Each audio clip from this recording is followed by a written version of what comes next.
I also extend my heartfelt thanks to my party leader, Sri Pawan Kalyan garu, for his unwavering trust and support, and to our Chief Minister N. Chandra Babu garu for his visionary leadership.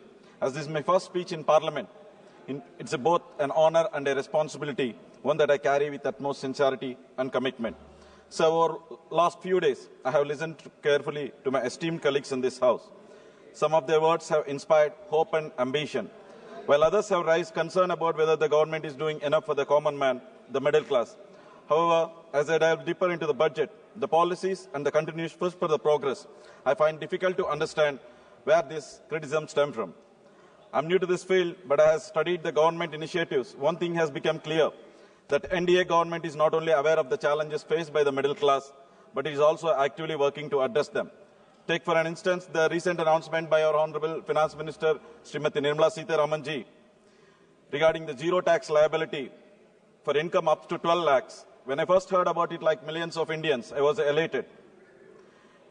The impact of this decision is massive. Out of 7.5 crore taxpayers who filed returns in the financial year 23-24, nearly 6.5 crore people earn below 12 lakh per annum. This means that over 85% of the taxpayers will now be free from income tax liability. Why is this significant? Because India is a consumption-driven economy where private consumption accounts nearly for 60% of our GDP. More disposable income means higher spending, stronger demand, and boost for business, ultimately propelling us towards the vision of 5 trillion economy. And let us look at the bigger picture. India's income tax multiplier is around 1.01.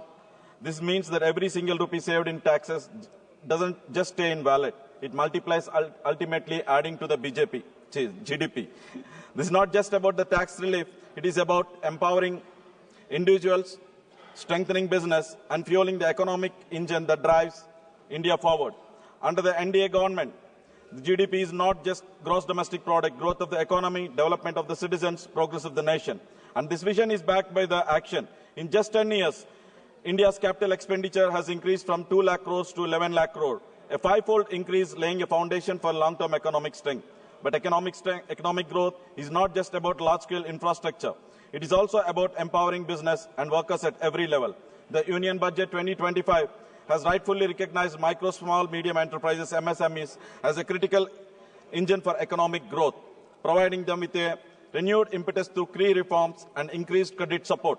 At the same time, the evolving gig economy is receiving the attention it deserves. Initiatives such as the registration through Eastern Portal and healthcare benefits under PM Jan Arogya Yojana will ensure that gig platform workers have better access to social security, reinforcing the government vision of inclusive economic development. Sir, as a proud representative of Kakinada, I stand for our fishermen who battle both the sea and the financial insecurity.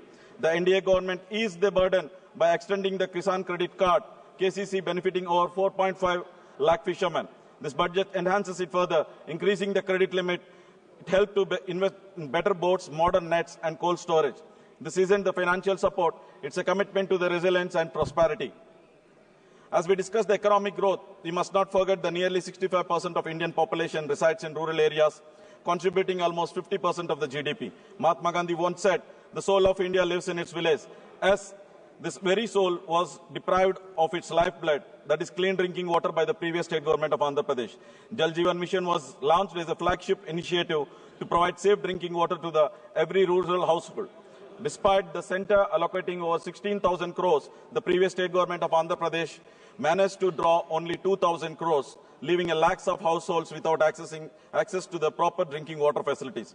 Now, under the district leadership of Sri Pawan Kalyan garu, Deputy Chief Minister, Rural Development and Panchayati Raj Minister, our NDA government is committed to rectifying its past failures. Understanding the urgency, Pawan Kalyan garu personally met Honorable Prime Minister Sri Narendra Modi ji and the Union Minister for Jal Shakti to secure an extension of JJM and additional funds. Additionally, to accelerate the rural development, Pawan Kalyan garu launched the landmark Palle Pandiga program, setting a Guinness World Record for the largest number of Gram Sabhas held in single day, 13,326 village meetings. As a part of this remarkable initiative, 30,000 development projects launched across Andhra Pradesh, 4,500 crores sanctioned over rural roads, water conservation, and MGNREGS projects. This is not just a government initiative, but a grassroots revolution. Another testament to the Pawan Kalyan garu's dedication to Andhra Pradesh was seen at the Republic Day celebration. An active advocate of Etikoppa toys, his effort brought them into national spotlight, leading to their showcase in the Andhra Pradesh Republic Day tableau. The result, after 30 years, Andhra Pradesh tableau won the best tableau at the Republic Day parade in Delhi, honoring our artisans and cultural heritage. This is new Andhra Pradesh under NDA, one that is recognized, respected, and rapidly progressing. Now let me highlight the vision of the self-reliance, which is not only rooted in the cultural pride, but also deeply embedded in our economic and strategic policies. This vision is mirrored in the Union Budget 2025. Take, for example, the cotton sector. India accounts for approximately 40% of world's cotton cultivation area, with 126 lakh hectares dedicating to cotton farm. A decade ago, this stood at around 118 lakh hectares, reflecting steady expansion. However, despite the vast acreage, India's cotton productivity remains significantly lower than the countries like China, Australia, Brazil, and US. To address this, the Union Budget has introduced the Cotton Technology Mission, a 5-year initiative aimed at enhancing the productivity through scientific technological innovations. This mission will focus on promoting extra long staple ELS cotton, reducing our dependency on imports and ensuring sustainability. This comprehensive approach will not only elevate the cotton sector, but also strengthen India's position as a global textile leader. The budget commitment to the self-reliance is also evident in maritime sector. India's dependency on foreign shipping has led to significant financial outflows, with Indian companies paying almost 85 billion in freight costs, 75 billion of which went to the foreign vessels. To curb this, the budget outlines the establishment of shipbuilding clusters to strengthen the domestic shipbuilding industry.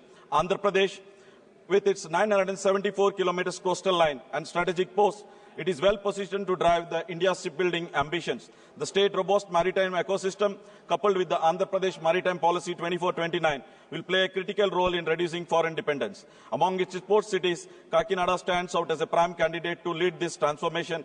With a natural deep water port, proximity to major trade routes, and existing industrial infrastructure, Kakinada is well on its way becoming the shipbuilding hub of Andhra Pradesh.